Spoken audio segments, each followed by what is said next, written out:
FC Kontinuálny transfunkcionér remizoval z Kamikaze 3-3 pri mikrofóne brankár kontinuálneho transfunkcionéru Viktor Flimel. Viktor, tak myslíš, že je to remíza zaslúžená? Tak sa spýtam.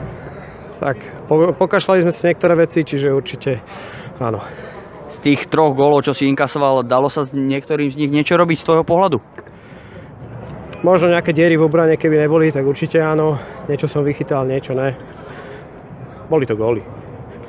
Čo by mali kontinuálny transfunkcionér do ďalších zápasov zlepšiť? Ktorú hernú činnosť?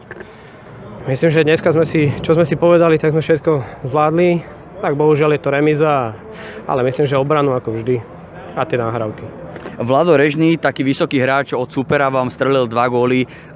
On je známy tým, že ťažko sa proti nemu hrá práve preto, že má také dlhé nohy, že jednoducho dočiahne niektoré lopty, ktoré iní nie. Takže myslí, že aj tie jeho 2 góly a celkovo jeho prínos pre Kamikaze bol tým možno misky na váhach, prečo ste vyhrali tento zápas? Tak strelil 2 góly a myslím, že to je všetko. Či bol lepší u nich v týme, ťažko povedať. Myslím, že všetci boli rovnakí a mohli sme kľudne vyhrať.